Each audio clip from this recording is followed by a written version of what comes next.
everyone, it's me, Victoria. If you've ever been cut out of your family's will because they thought you were too soft and not cut out for business, while your brothers got everything, then this story is going to make your blood boil and then cheer like crazy. This is my revenge recall. How my family excluded me from the inheritance at my father's reading of the will, how I disappeared, invested anonymously, and came back as the majority owner of their precious company, then dismantled it piece by piece. I was 32 when they cut me out, but let's go back to the day that changed everything. I grew up in the shadow of the family empire.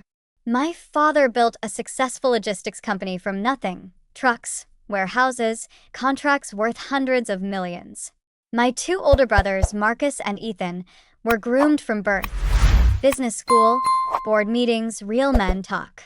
I was the youngest, the sensitive one. I loved numbers, but quietly, I became a financial analyst, crunching data, spotting trends no one else saw. I worked for a big firm, made six figures, saved every penny.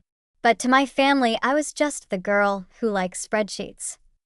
My father got sick fast. Last year of his life, he updated the will. I visited every weekend, held his hand, managed his meds when nurses weren't there. My brothers showed up for photo ops. The reading of the will was at the family estate. Lawyer, notary, all of us around the mahogany table. I wasn't expecting equal. I knew they favored the boys, but I thought I'd get something. Recognition. A share. The lawyer read, everything, company, estate, investments, split between Marcus and Ethan. My name wasn't mentioned. Not a cent. Not even sentimental items. Marcus smirked. Ethan patted my shoulder like I was a sad puppy. My mother, tears in her eyes but silent, said later, Victoria, dear, you're not business-minded. The boys will take care of you. I asked the lawyer privately, is there anything? He shook his head. Your father's words. Victoria is too soft for this world. Protect her from it. I drove home numb. That night, I opened a new anonymous investment account. I'd been studying markets for years, quietly buying stocks, learning private equity, building a portfolio no one knew about. I had $800,000 saved. I went all in, high risk, high reward plays in logistics tech, competitors to my family's company. I disappeared, quit my job, moved to another city, changed my number. Told no one, not even my mother. I worked 18-hour days as a freelance analyst under a pseudonym, funneling every dollar into investments. My brothers thought I was taking time to grieve. 2 years later, my portfolio hit $40 million. I started quietly buying shares in the family company through shell entities, proxies, offshore accounts.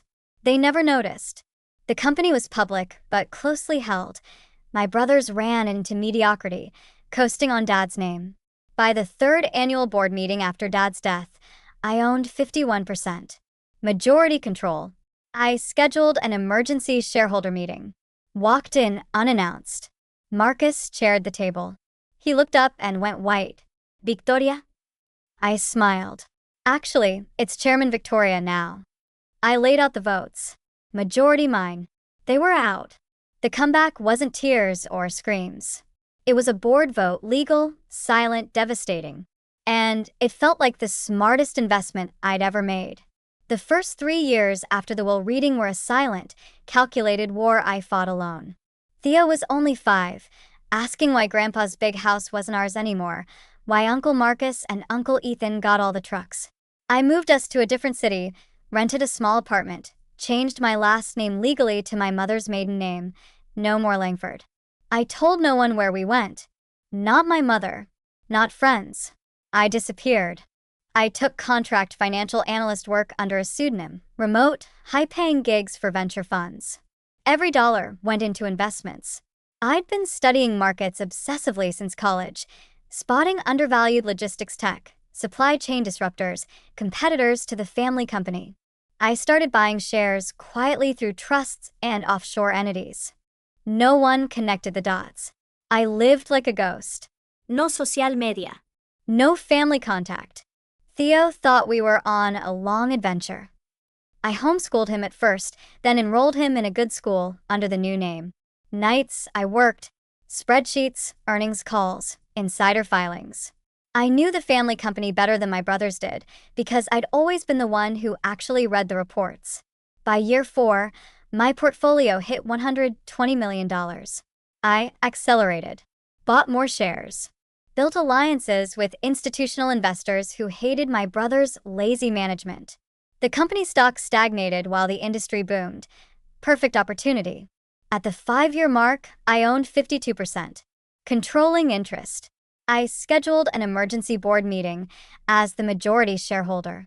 I flew in the night before, checked into a hotel under a fake name. Theo stayed with a trusted nanny. The morning of the meeting, I walked into the boardroom in a tailored black suit. Marcus was chairing, Ethan beside him, executives around the table. Marcus looked up casually, then froze. Victoria. I smiled, took the head seat.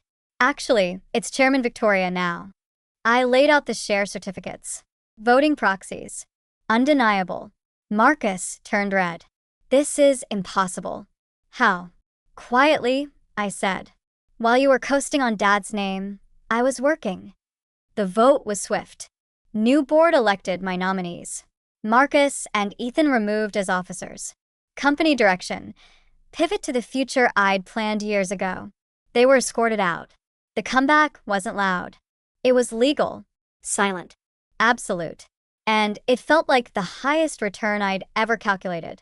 The boardroom was a mausoleum of old money, dark wood paneling, leather chairs, portraits of my father glaring down. Marcus sat at the head, Ethan beside him, executives lined up like soldiers. They were discussing quarterly earnings, stagnant, predictable, coasting. I walked in unannounced, heels clicking on the marble. Security let me through. My name was on the access list now. Marcus looked up mid-sentence. Victoria? What the hell are you doing here? This is a closed meeting. I took the empty chair at the opposite end, the one no one ever sat in. Smiled. Actually, it's an open shareholder meeting now. I called it. Ethan laughed nervously. You? You don't even own stock. I slid the folder across the table.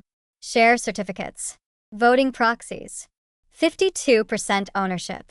The room went dead silent. Marcus flipped through pages, face turning red. This is fake. Some kind of joke. The lawyer I'd hired, best in the city, stepped in behind me. It's verified. Ms. Langford controls the majority. I stood. Effective immediately, new board elected. Marcus and Ethan Langford are removed as officers. Compensation packages terminated. Company direction changes, starting today. Marcus slammed the table. You can't do this. Dad built this for us. I met his eyes. Dad built this for the family. You just forgot I was part of it. The vote was swift. My nominees elected. Marcus and Ethan escorted out. Security polite but firm. I sat in the chairman's seat for the first time. The comeback wasn't tears or shouting. It was a vote, legal, quiet, absolute. And it felt like the highest return on investment I'd ever calculated. The weeks after the boardroom takeover felt like the final calculation in a spreadsheet I'd been building for years. Every cell aligning, every formula resolving, the total undeniable. The clip of my entrance and the vote went viral in business circles. Millions of views, dissected on finance podcasts, CNBC segments calling it the quietest hostile takeover ever, viral LinkedIn posts of Marcus's face turning red. Hashtag Victoria Controls trended in investor groups. My personal wealth hit 9 figures overnight as the stock jumped on the news of new direction. Messages came in by the thousands. Women in finance who'd been overlooked finally negotiating better roles, daughters cut from wills building their own funds, young analysts saying, "You made me hide my trades until I owned the table." Some stories hit hardest. A woman sent her new partnership agreement. "Because of you, I stopped letting my brothers manage my money." Another shared her daughter's first stock purchase. Generational wealth, but earned this time. I read them during quiet evenings, Theo asleep, tears blurring the numbers on my screen as I realized how many portfolios I'd helped balance. The company thrived under my direction, pivoted to the future I'd mapped years ago. tech integration, sustainable logistics, explosive growth. Marcus and Ethan's golden parachutes? Severed. They sued, lost. The estate? Sold at auction. I didn't buy it. Let it go to someone who earned it. Marcus showed up at my office 8 months later, no appointment, looking broken in an off-the-rack suit. Victoria, you took everything. Dad's company. Our future. Theo thinks we're failures. Was this worth destroying the family? Theo was in the innovation lab next door, coding a logistics algorithm for school headphones on. For a second, the old doubt flickered. The too soft label they'd stuck on me since childhood. Then I remembered every ignored idea, every patronizing pat on the head, every night I invested alone while they coasted. No, Marcus, I said, voice steady as a locked spreadsheet. You destroyed the family the day you decided I wasn't part of it. I didn't destroy Dad's company. I saved it from you and made it better. He had nothing left. Security escorted him out. Years have passed now. My company is valued at over $3 billion, global leader in smart logistics, partnerships with governments, mentorship programs for women in STEM finance. Theo's in college studying business. On scholarship he earned himself, proud of a mom who turned exclusion into empire. We live quietly powerful, modern house I paid for in cash, every decision mine. My mother visits sometimes, silent about the past. Marcus and Ethan work mid-level corporate jobs, low profile. They see Theo occasionally, neutral coffee shops, polite. People still ask in interviews or comments, do you regret the takeover? Was it revenge? I always give the full return. It wasn't revenge.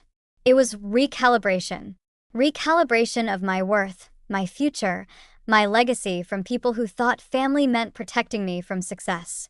The moment I stopped letting them manage my potential, I gave every overlooked daughter, every soft woman, every person cut from the will permission to buy a seat at the table, majority stake, full control.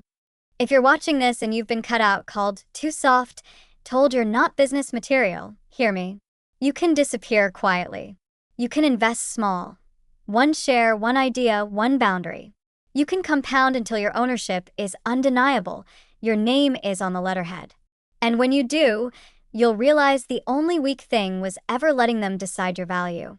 That's my recall. Not inherited. Just calculated, acquired, and finally mine. Thank you for listening. If this hit home, share a reclaimed investment below. Someone needs to know they can compound it back too. See you in the next one.